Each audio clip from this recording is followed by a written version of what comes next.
एकचोटि यो भिडियो हेर्नु त। कसले हेप्यो मान्यज्यू? सभामुखज्यूले कि तपाईँले हेप्नुभयो? सभामुखले हामीलाई बोल्ने मौका दिनु भएन नि त। त्यसले गर्दा हामी त किन हेप्नु? म त साधारण सानो मान्छे, नेपालको सबभन्दा सानो मान्छे, कसैले हेप्नु सक्दिनँ। त्यो त समय चाहिन्छ होला, नाम टिपाउनुपर्छ होला, नाम टिपाउनु भएन भनेर त्यो सबै टिपाएको उहाँले बिर्सिनु होला, उहाँले बिर्सिनु होला। तपाईँहरू नियमावली देखाएर अगाडि जानुभयो विरोध गर्न।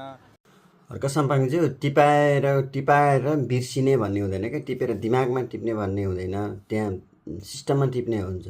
बिर्सिनलाई तपाईँले ल्याएको त्यो युकेको झन्डा बिर्से अनि प्यान्टको चेन लाउन बिर्से जस्तो होइन नि त संसद भनेको। त्यति बिर्से त्यत्तिकै जनतालाई जेप्पै भरम फैलाउने हावा कुरा गर्छ। गुइठे त गुइठे नै हो, गोबर खाएर बस्छ गुइठे।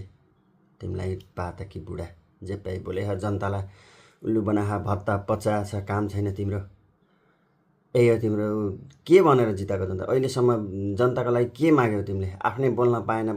तिमी मात्र बोल्ने हो त्यहाँ, त्यत्रो अरू पालो आउँदैन, प्रतिपक्ष तिमी मात्रै छौ।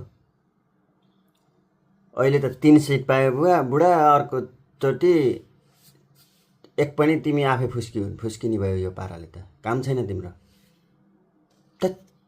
त्यसै मान्छेले गुइठे आफै गुइठे भने गुइठेको अर्थ गोबर हो। गोबर त गोबर आफै रहेछ र अरूलाई गोबर बनाएर रहेछ बुढोले।